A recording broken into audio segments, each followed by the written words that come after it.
Talk to me, Rory. What happened? Oh, mate, it's not often I say this and mean it, but I feel genuinely speechless. I mean, nobody saw that coming, did they? I doubt it at all. I mean, I understand this whole, international break, all that, this, that, and the other. They haven't been together for a week or a fortnight or whatever. But if their ability is good enough that they can play for their international side, surely their footballing ability is good enough to when they come back, they can switch back into their football club mode. Yeah, like the international. For me, the international break doesn't really feature in what went wrong today. I'm not too fussed. I think ultimately where it went wrong. Do you know what? Do you know what? Actually, Joe, we're about to be guilty of something that I don't want people to do. The whole narrative is going to be around Chelsea, isn't it? Chelsea, where did it go wrong? Did Tuchel get it wrong? Did we make poor substitutions? Were the players not up for it? Was it international break? Do you know the first thing that we need to do? I think we need to acknowledge the brilliance of West Bromwich Albion. They were fantastic. The quality of goals that they scored, the way they harassed us. You've got to remember they went a goal down as well. That must have been a killer blow to them. They were elite today, and I mean, I just said it then in the roundup, but I don't know if I gave it enough pomp. The quality of goals that they scored. That volley, mate, it's the best goal of the weekend. That was, ridiculous. The best goal of the weekend. It's not even 3 o'clock on Saturday. But is it an error of judgment on Tuchel's part of putting Thiago Silva in? I know, let's get him back in. He's massive influence, but he's been out for so long and we've been doing so well without him. Was it a bit of a risky move? Yes, massively. I think what Tuchel has done, I think he's picked a team that he thinks it can beat West Brom, but I think he's picked a team for West Brom that's actually for Porto.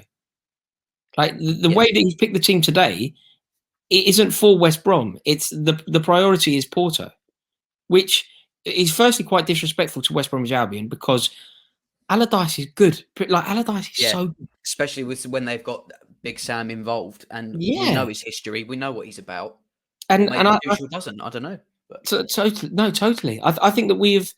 Like, I understand why managers have to rotate, and I understand why they have to prioritize almost.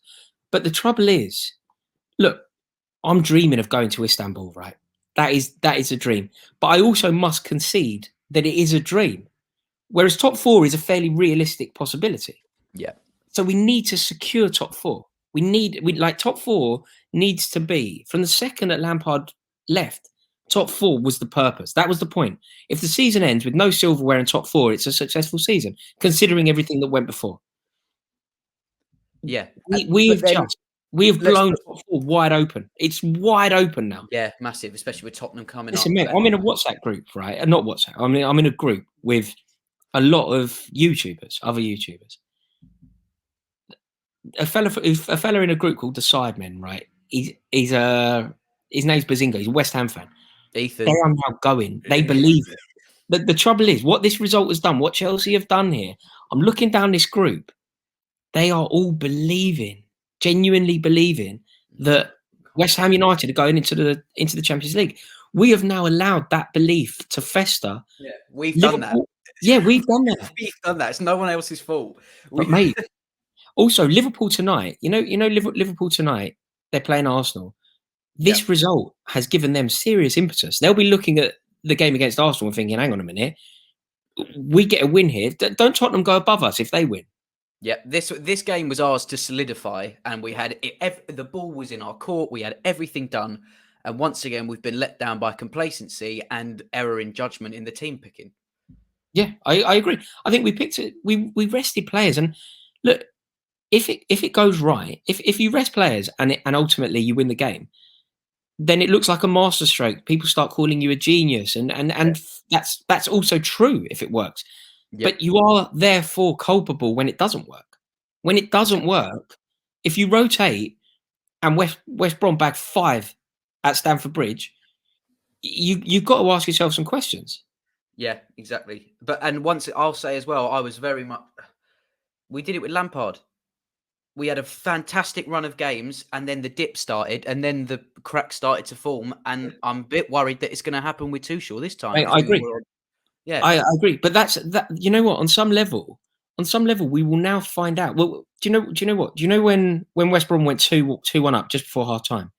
That Yep. was actually the moment where I thought we were going to get a bit of an insight into the current Chelsea setup, because Yeah. it's all very well, you know, when things are going well. This isn't only about footballers, by the way. This is about friends and whatever. You find out what people are made of when things aren't going well, not when they are going well. Yep. So for the first time today under Tuchel, we were behind at half time. It wasn't going to plan. So it was a moment where you think, okay, now let's see what this side are made of. Let's see what Tuchel can do to reimagine himself, reimagine the moment. And I mean, it went from bad to worse, didn't it?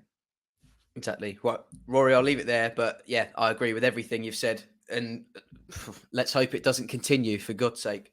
Mate, thank you for having us on. Cheers for having us. Cheers, Sammy. Thank you. Hello, lads.